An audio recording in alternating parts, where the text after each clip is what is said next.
विद्या के YouTube channel में आपका स्वागत है। आज के वीडियो में कंकाल तंत्र यानी कि ह्यूमन स्केलेटन सिस्टम से कुछ बहुत ही महत्वपूर्ण प्रश्नों को देखेंगे।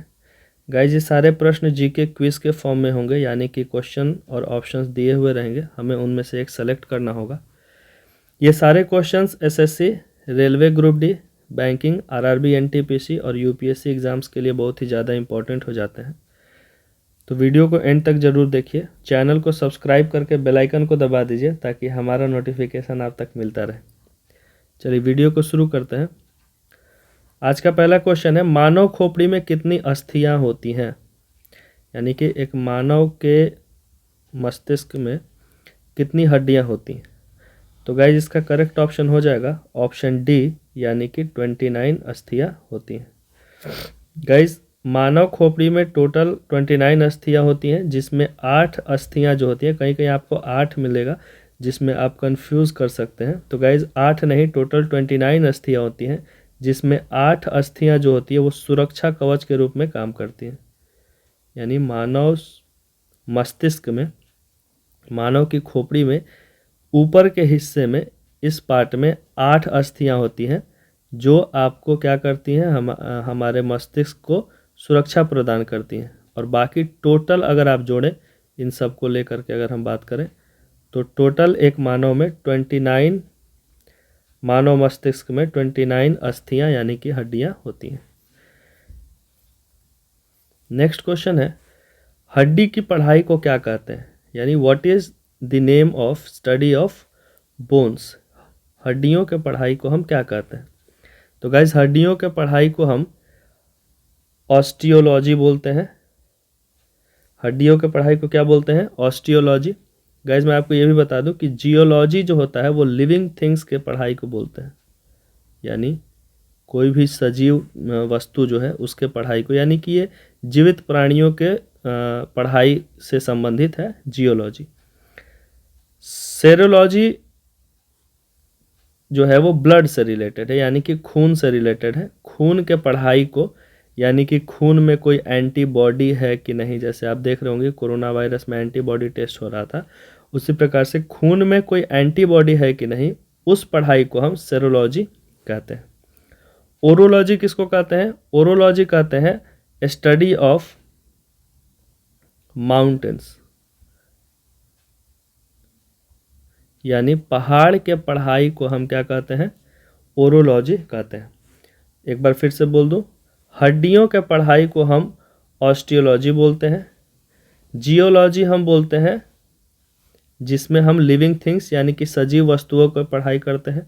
सेरोलॉजी बोलते हैं जिसमें हम ब्लड में एंटीबॉडी है कि नहीं उसके पढ़ाई को बोलते हैं। और ओरोलॉजी बोलते हैं, ओरो का मतलब ही होता है माउंटेन्स, चट्टान, यानी कि चट्टान और माउंटेन्स के पढ़ाई को हम ओरोलॉजी बोलते हैं। चलिए नेक्स्ट क्वेश्चन देखते हैं, मानव शरीर में कुल कितनी अस्थियां होती है? गाइस, ये क्वेश्चन बहुत ही आसान है। तो आपको पता होगा कि मानव शरीर में कुल 206 अस्थियां यानी कि हड्डियां पाई जाती हैं। टोटल ऊपर से लेकर नीचे तक अगर हम गिने तो एक ह्यूमन बॉडी में टोटल 206 हड्डियां होती हैं। नेक्स्ट क्वेश्चन है, नवजात शिशु में हड्डियों की संख्या कितनी होती है? तो गाइज, नवजात शिशु में टोटल ऑप्शन सी यानी कि 300 हड्डियां पाई जाती हैं। एक एडल्ट में, अभी हम लोगों ने पढ़ा कि 206 यानी कि मानव शरीर में 206 हड्डियां होती हैं। वहीं एक चाइल्ड में, जो कि बच्चा होता है, उसके शरीर में 300 हड्डियां होती हैं। एक बच्चा में जो हड्डियों की संख्या होती है वो ज़्यादा होती है मुकाबले की एक एडल्ट के। नेक्स्ट क्वेश्चन है, मनुष्य के कान में कितनी हड्डियां होती हैं? तो गाइज, मैं आपको बता दूं कि एक तरफ वाले कान में, मनुष्य के एक तरफ के कान में 3 हड्डियां होती हैं। कितनी होती है? 3। अगर हम दोनों मिला दें तो कुल मिलाकर 6 हड्डियां, यानी ऑप्शन सी हमारा करेक्ट ऑप्शन हो जाएगा।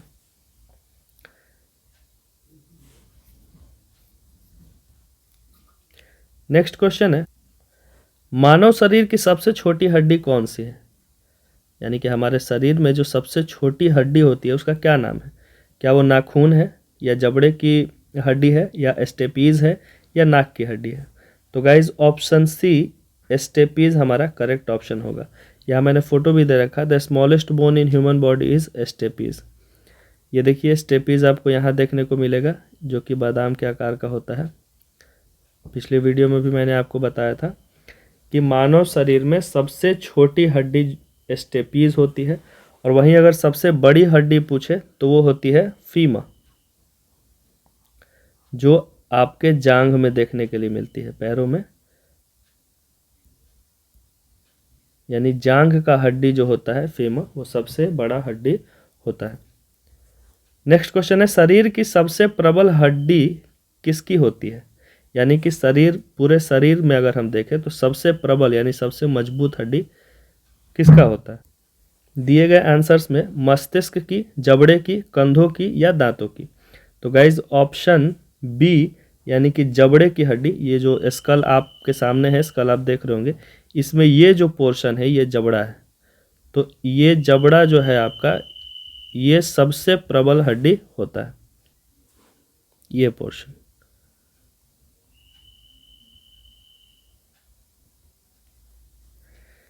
चलिए नेक्स्ट क्वेश्चन देखते हैं। नेक्स्ट क्वेश्चन है, इनमें किसका प्रयोग टूटी हड्डियों को जोड़ने के लिए किया जाता है? यानी दिए गए ऑप्शंस में कौन सा ऑप्शन यानी कि किस केमिकल का इस्तेमाल हम करते हैं जिसे हम टूटी हुई हड्डियों को जोड़ते हैं? ऑप्शन ए सफ़ेद सीमेंट यानी वाइट सीमेंट, ऑप्शन बी सफ़ेद lead, option C plaster of Paris, या ऑप्शन डी जिंक ऑक्साइड। तो guys option C plaster of Paris हमारा करेक्ट आंसर हो जाएगा। Plaster of Paris guys white colour का एक सबस्टांस होता है, केमिकल सबस्टांस होता है, उजला होता है, जिसका इस्तेमाल आप लोग घर में भी देखते होंगे, वाइट पुट्टी के रूप में किया जाता है। गाइज इसका फॉर्मूला अगर मैं बताऊँ आपको तो इसका फॉर्मूला होता है CaSO4 dot half H2O।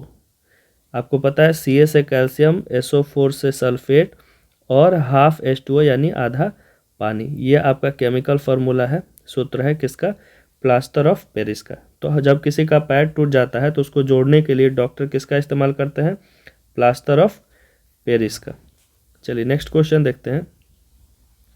Next question है, मानव शरीर का सबसे कठोर भाग कौन सा होता है? दिए गए ऑप्शंस में दंत वल्लक, अस्थि, नख या दंत धातु। तो गाइज मानव शरीर का सबसे कठोर भाग जो होता है वो होता है दंत वल्लक, यानी जिसको हम इंग्लिश में इनामेल भी बोलते हैं।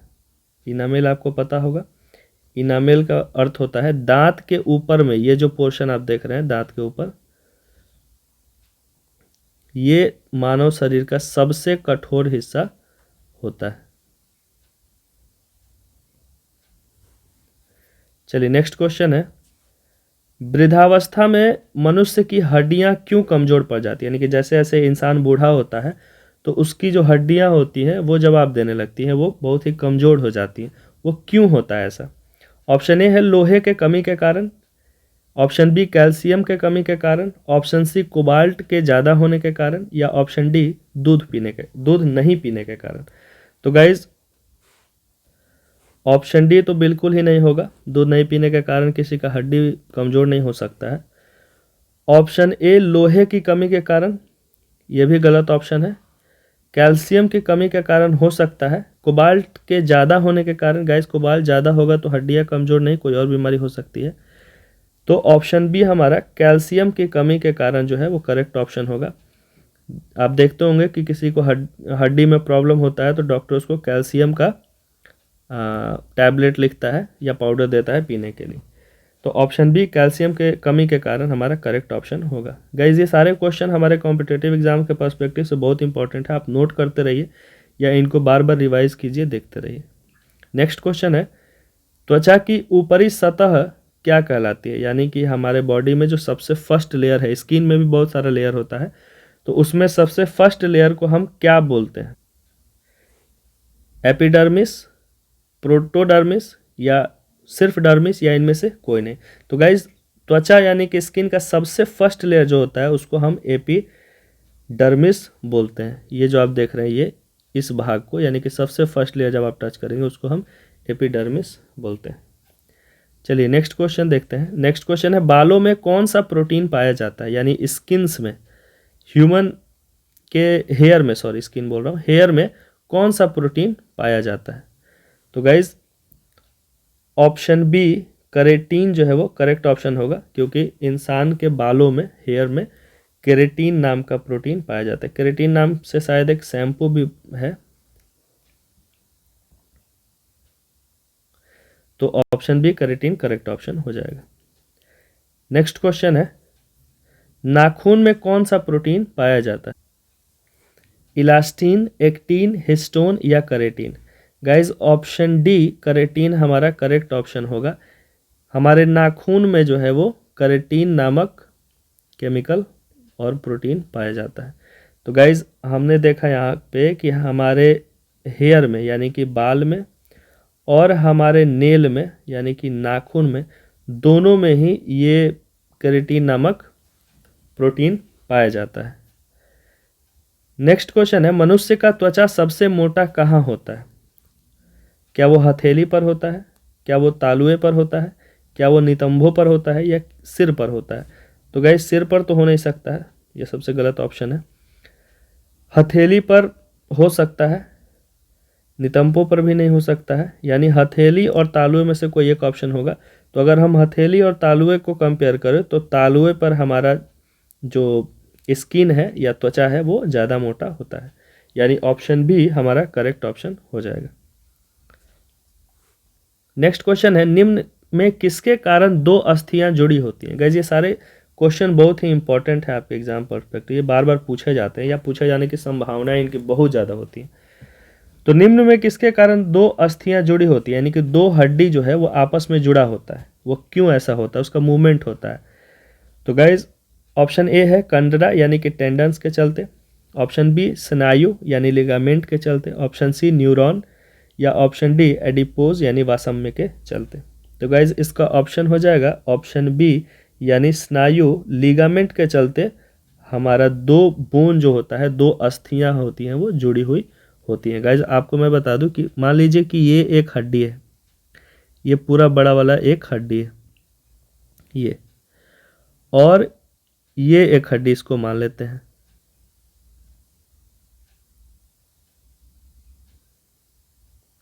तो गाइज ये जब आपस में जुड़े होंगे यहाँ पे इस पोर्शन में, तो यहाँ पर एक लिक्विड से ये जुड़े होते हैं, इसी लिक्विड का नाम जो है हमारा लिगामेंट होता है। यानी कि हर जगह जहाँ भी दो हड्डी आपस में मिलेगा तो वो लिगामेंट के चलते यानी स्नायु के चलते ही जुड़ा होता है। नेक्स्ट क्वेश्चन है, किस जीव के पसलियों की संख्या सबसे अधिक होती है? यानी लिविंग बींग्स में सबसे ज़्यादा किस जीव में या इन दिए गए ऑप्शंस में सबसे ज़्यादा किसकी पसलियाँ सबसे अधिक होती हैं, यानी बैकबोन आप कह सकते हैं या रिब्स जो होती हैं उनकी? तो ऑप्शन बी सांप की जो पसलियाँ होती है, वैसे मैंने फोटो लगा रखा है आपके लिए, सांप की पसलियाँ जो होती है वो सबसे ज़्यादा होती हैं। गाइस में क्वेश्चन को चेंज करके भी पूछ सकता है, दूसरे जानवर का नाम भी दे सकता है। नेक्स्ट क्वेश्चन है, शब्द ओडोटोलॉजी का संबंध किससे है?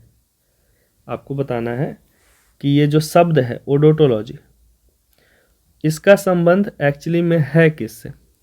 तो गाइज ऑप्शन, चूंकि हम स्केलेटन सिस्टम पर है तो बहुत सारे बच्चे सोचेंगे कि इसका संबंध हड्डी से है, लेकिन नहीं, इसका संबंध दांत से है। यानी ओडोटोलॉजी जो है उसका संबंध दांत से होता है। चलिए नेक्स्ट क्वेश्चन देखते हैं, दांतों तथा हड्डियों में कौन सा तत्व पाया जाता है?